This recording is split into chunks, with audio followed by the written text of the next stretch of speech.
RCF.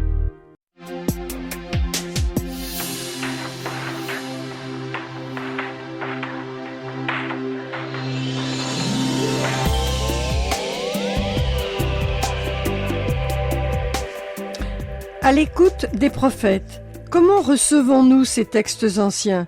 Nous sentons-nous concernés par eux ? Que peuvent-ils nous dire aujourd'hui ?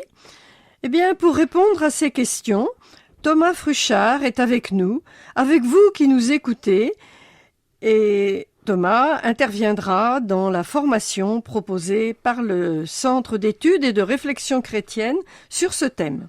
Bonjour Thomas. Bonjour. Alors certains de nos auditeurs vous ont déjà entendu l'an passé dans une émission Croire aujourd'hui avec une présentation de fiches sur l'évangile de Luc. Aujourd'hui, vous plongez quelques siècles en arrière avec des textes de l'Ancien Testament, quelques textes importants des prophètes. C'est une formation proposée par le Centre d'études et de réflexion chrétienne pour mieux comprendre ces textes anciens. Que vous soyez simplement curieux de découvrir ces textes qui font partie du patrimoine culturel de l'humanité, ou que vous soyez chrétien et que vous entendiez ces passages au cours des messes. Alors, d'abord, pourquoi ce thème ? Pourquoi ce parcours dans l'Ancien Testament ? Alors, le choix du thème a été guidé par le fait que, à notre avis, beaucoup de chrétiens connaissent mieux le Nouveau Testament et ne connaissent pas toujours bien l'Ancien Testament, et que d'un autre côté, c'est pas facile de se dire on va prendre tout l'Ancien Testament d'un coup. C'est sûr. Alors le choix du coup des prophètes nous a paru intéressant, puisque beaucoup de textes prophétiques sont cités dans le Nouveau Testament, et que finalement pour bien comprendre le Nouveau Testament, il est important de connaître un petit peu l'histoire et les grands récits prophétiques. Alors d'une part, comme vous le dites, les évangiles, enfin le Nouveau Testament cite souvent ces textes prophétiques, mais on les entend aussi dans nos liturgies, et sans bien rentrer dedans. Voilà, alors quand on les entend en liturgie, c'est vrai que on n'a pas toujours beaucoup de connaissances du contexte historique dans lequel ils ont pu naître, et il est intéressant de situer un petit peu les prophètes géographiquement, savoir est-ce qu'ils étaient au nord ou au sud, est-ce qu'ils ont proclamé avant ou après l'exil, voilà, ou plutôt pendant l'exil. Et du coup, voilà, un des objectifs de la formation sera de présenter quelques prophètes et de les situer assez concrètement, historiquement. Finalement, pour mieux les comprendre. Pour mieux, d'abord respecter le texte. Respecter le texte avec le sens qu'il pouvait avoir à l'époque, même si on ne peut pas le reconstruire avec certitude, quand même bien respecter ce premier sens du texte pour chercher comment comprendre ces textes pour nous aujourd'hui. Oui. Alors, qu'est-ce que vous avez retenu dans l'ensemble des prophètes ? Il a fallu faire un choix, bien sûr. Nous avons retenu Amos et Osée parmi les 12 petits prophètes, parce qu'ils sont Amos, prophète de la justice. Ça va nous parler aussi, je pense, facilement aujourd'hui. Osée, prophète de l'alliance miséricordieuse de Dieu. Et puis parmi les grands prophètes, alors on laissera de côté un petit peu Ézéchiel, mais on lira plusieurs textes de Jérémie. Deux séances seront consacrées à Jérémie, et 3 à Isaïe, qui est l'un des prophètes les plus cités et les plus importants aussi pour les chrétiens. C'est vrai. D'ailleurs, dans les textes d'évangile, Isaïe est souvent cité. Voilà, il fait partie même des noms qu'on retrouve explicitement dans les évangiles. Et notre parcours est prévu pour se terminer peu avant Pâques avec les chants, deux des 4 chants du serviteur d'Isaïe, en particulier le chant du serviteur souffrant, qui est un grand texte très important pour comprendre pour le vendredi Passion, qui sera entendu le vendredi saint, mais qui est un texte difficile. Voilà. Donc c'est peut-être quelque chose qu'on peut dire pour présenter cette formation, c'est que même si beaucoup de chrétiens ont une image du Dieu de l'Ancien Testament qui est peut-être un Dieu un peu sévère et ou un peu déformé, juge. On va essayer d'aller justement creuser suffisamment pour ne pas se laisser impressionner par des images de Dieu qui seraient peut-être un peu rebutantes et entendre aussi toute la richesse de la révélation du Dieu dès l'Ancien Testament avec le message des prophètes. Eh bien, après cette introduction rapide, on va voir concrètement comment se déroule cette formation après la pause musicale. These are the days of Elijah, declaring the word of the Lord. And these are the days of your servant Moses, righteousness being restored. And though these are days of great trials, of famine and darkness and sword, still we are the voice in the desert, crying, prepare ye the way of the Lord. Behold, he comes, riding on the clouds, shining like the sun. At the trumpet call, so lift your voice. It's a year of jubilee, and out of Zion's hill salvation comes. And these are the days of easy. Thomas, vous venez de nous exposer en quelque sorte le pourquoi de cette formation à l'écoute des prophètes qui est proposée cette année par le Centre d'études et de réflexion chrétienne. Nos auditeurs attendent maintenant d'en savoir un peu plus sur ce que comporte ce parcours, quel est son style, qu'est-ce qu'on attend d'eux, qu'est-ce qu'on leur propose, et voilà. Alors oui. Je vous laisse la parole. Alors peut-être le plus facile pour le présenter, c'est de dire ce que ça n'est pas. Ça n'est pas un cycle de conférences. Voilà. C'est-à-dire où l'auditoire n'aurait qu'à écouter. Voilà. Donc ça peut dérouter un tout petit peu les personnes qui découvrent ce genre de parcours. On l'avait utilisé l'an dernier pour les Actes des Apôtres. Donc bien sûr que on peut acquérir des connaissances en venant participer à ce parcours. Il y aura 8 rencontres sur l'année. Alors, l'important, c'est de voir un petit peu comment se déroule une rencontre pour saisir quel est le style de cette formation. Tout à fait. Alors, la première rencontre sera forcément un peu spéciale puisqu'on va présenter ce qu'est un prophète. En quel sens est-ce qu'on comprend le mot prophète aujourd'hui et quel sens il pouvait avoir et il peut avoir dans les textes de l'écriture elle-même. En 2 mots, on peut quand même dire dès aujourd'hui que le prophète n'est pas celui qui prédit l'avenir. Voilà, le prophète n'est pas un devin, mais il est chargé de porter une parole qui vient de plus loin que lui. Voilà. Alors, une séance donc la première séance, il faudra quand même qu'on présente un petit peu et puis on présentera ensuite le reste de notre petit parcours. Donc pour chaque séance par la suite, elle sera consacrée à un prophète et un texte en particulier. Oui. On demandera aux personnes qui participent d'avoir lu le texte à l'avance, chacun dans sa Bible, et on donnera aussi une traduction de travail, parce que pour le travail sur le texte, ce sera plus facile que tout le monde ait la même traduction, et puis on s'autorise à griffonner et à annoter une feuille de papier. Sur sa Bible, on a parfois un petit peu quand même des scrupules à le faire. Donc pour chaque rencontre, on présentera le prophète, donc est-ce qu'il s'agit de Amos, est-ce qu'il s'agit de Osée, qu'est-ce qu'on peut savoir de la personne du prophète. De leur époque. De l'époque, avec qui, à l'époque de quel roi, dans le royaume du Nord, le royaume du Sud. Est-ce que c'était bien avant l'exil ou pendant l'exil? Ça, ça sera vraiment quelque chose d'important à situer. Et puis, donc situer le contexte historique et situer aussi le contexte littéraire, culturel, du passage qu'on va étudier. Donc je pense au prophète Osée, on étudiera une partie du chapitre 2. Il est important de savoir ce qui s'est passé au chapitre 1, un minimum, et ce qui se passera au chapitre 3, un petit peu. Voilà. Donc là, j'allais dire, c'est l'intervenant qui sera chargé d'introduire, de situer, de répondre éventuellement aux questions. Alors, l'an dernier, quand on a travaillé sur les actes, quand les gens arrivaient, ils avaient lu aussi un petit peu à l'avance, et certains arrivaient avec une première impression qu'il fallait pouvoir exprimer. Parce qu'il y a parfois des passages qui sont un peu rudes, même dans les actes des apôtres. Dans les textes prophétiques, ce sera un petit peu la même chose, et un objectif, c'est vraiment d'essayer d'accompagner tout ce qui peut, la lecture, dans ce qui peut nous heurter aussi. parce que c'est pas dramatique d'être choqué par un texte biblique. Le tout, c'est de savoir qu'est-ce qu'on fait de ce sentiment un petit peu désagréable. Alors pour ça, on utilisera des techniques de lecture guidée assez rigoureuses pour creuser le sens du texte en respectant, par exemple, l'architecture du texte, en repérant les mots-clés, en repérant les constructions.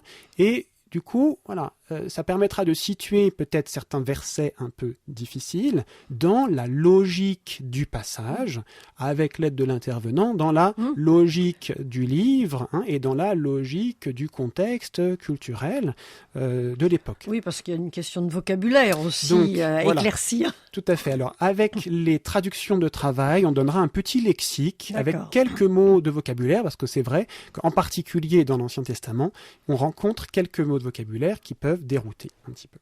Et puis, pour cette partie de lecture un peu rigoureuse du texte, les participants seront mis à contribution et on s'autorisera à faire une partie questionnaire, discuter un petit peu avec son voisin, échanger en petit groupe pour que voilà, ce soit vraiment l'exercice de lecture qui nous guide vers le sens et que ce soit pas l'intervenant qui vienne dire « Écoutez, c'est compliqué, mais moi je vais vous dire la vérité. » Voilà. Donc une participation active là pour le coup, des participants. Il ne faut pas que ça déroute quiconque, on ne mettra la pression. Voilà, surtout pas que ça rebute les personnes. On peut s'appuyer aussi, si on est un petit peu hésitant, sur justement les lectures des autres qui sont peut-être plus expérimentés. Et même pour ceux qui sont expérimentés, c'est souvent intéressant de recevoir les questions de ceux qui sont des fois un petit peu plus hésitants.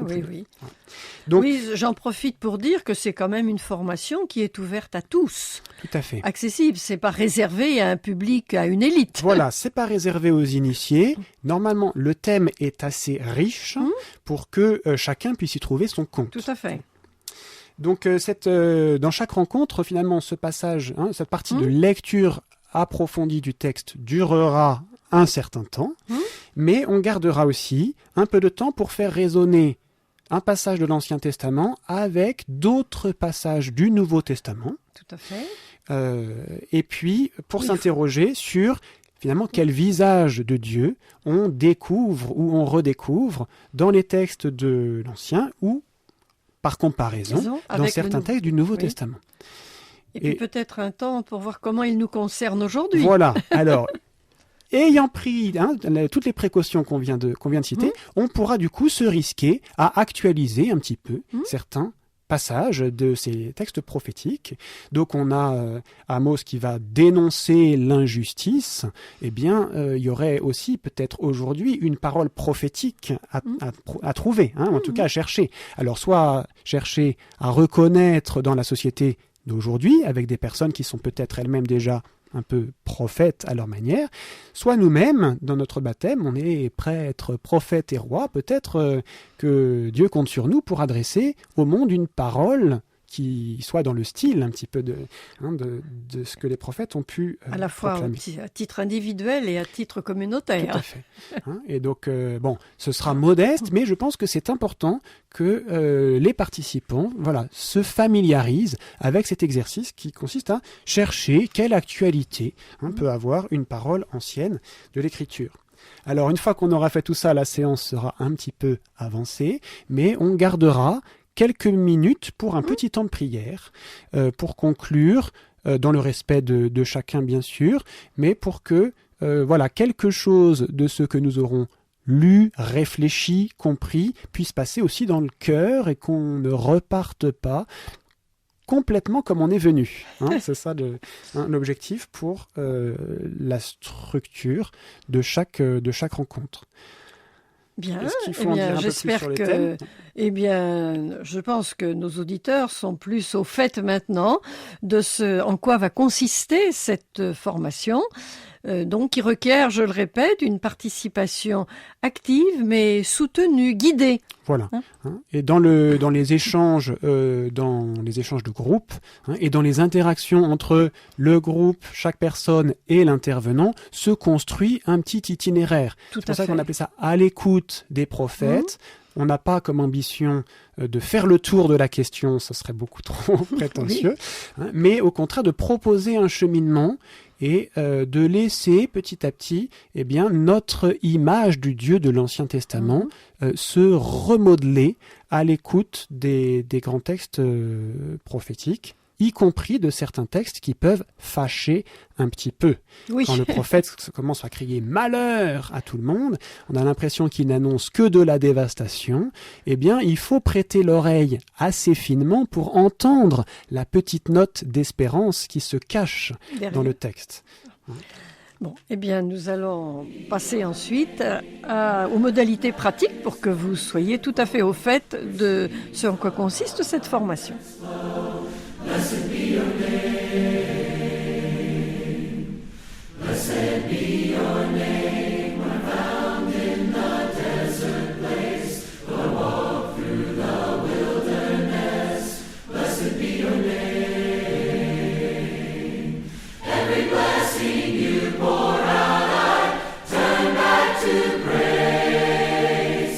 When the darkness closes in, Lord, still I will say, blessed be the name of the Lord. Blessed be your name. Blessed be the name of the Lord. Blessed be your glorious name.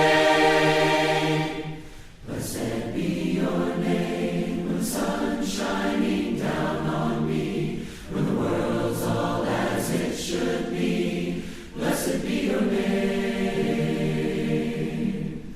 Blessed be your name, a road marked with suffering, was made in the offering. Blessed be your name. Vous venez d'entendre Thomas Fruchard qui nous a présenté la formation proposée par le Centre d'études et de réflexion chrétienne à l'écoute des prophètes. Une formation qui ne sera pas une succession de conférences, mais qui demande une participation active de tous, des temps de formation qui seront guidés. Et maintenant, donc, passons aux modalités pratiques. Il faut savoir où se déroulent ces formations, avec qui, voilà.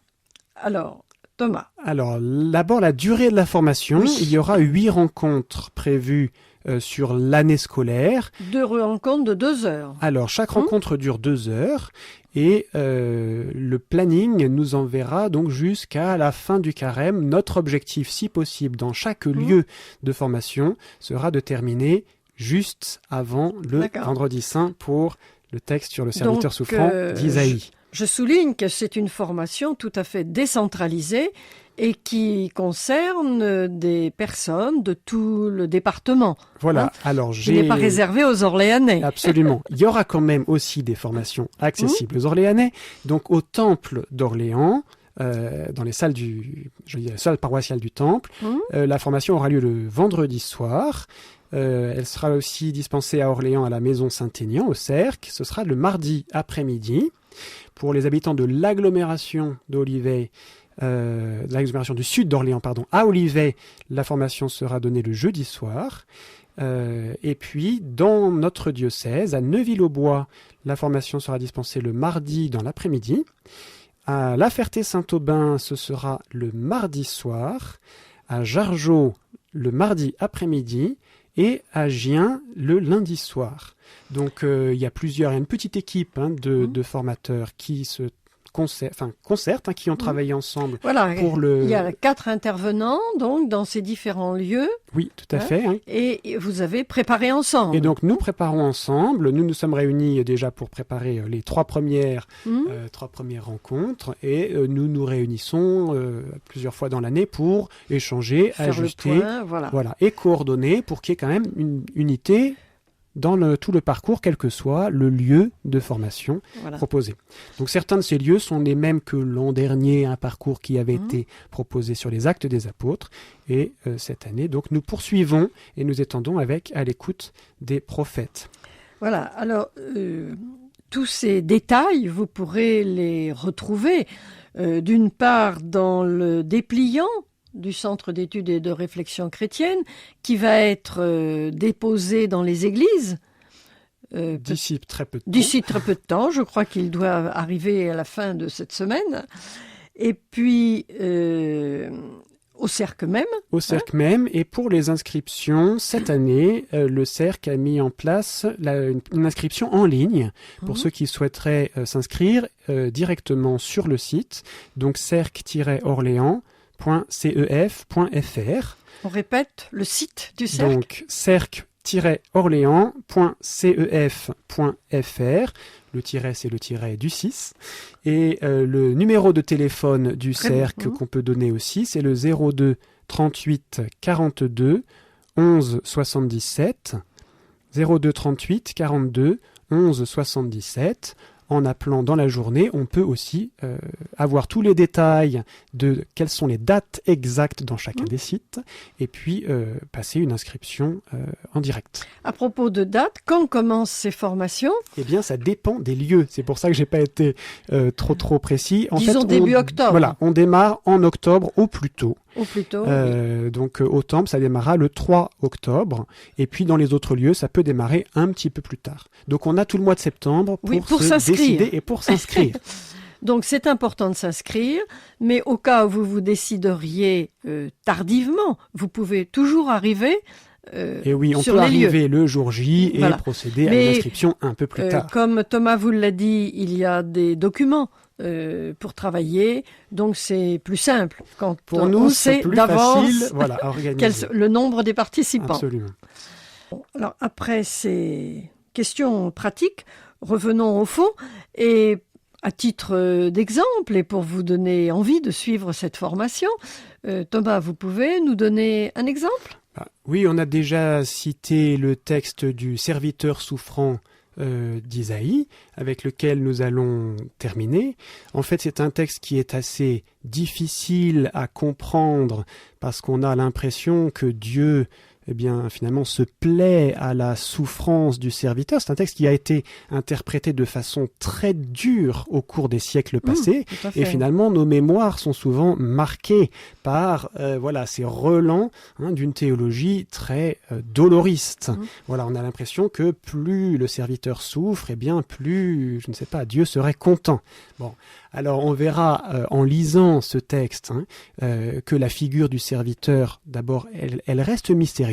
On ne sait pas très bien de qui il s'agit et que finalement, ça fait partie du sens du texte que cette figure du serviteur puisse s'appliquer à peut-être le prophète, peut-être Israël, peut-être un futur Messie qu'on attend. Mais donc on n'ira pas trop vite en disant on va coller tout de suite Jésus dans le texte du prophète. Et puis, ce texte est très important pour les chrétiens, on l'a dit tout à l'heure.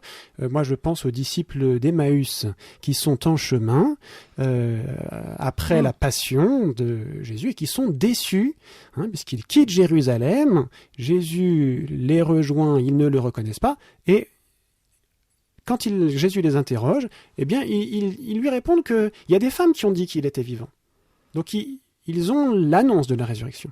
Ils ont la présence de Jésus avec eux, mais ça ne suffit pas. Quelque chose les retient de croire et de reconnaître Jésus. Alors bien sûr, ils vont le reconnaître à la fraction du pain, mais en chemin, Jésus leur ouvre les Écritures et il leur annonce, à partir de Moïse et les prophètes, tout ce qui le concernait.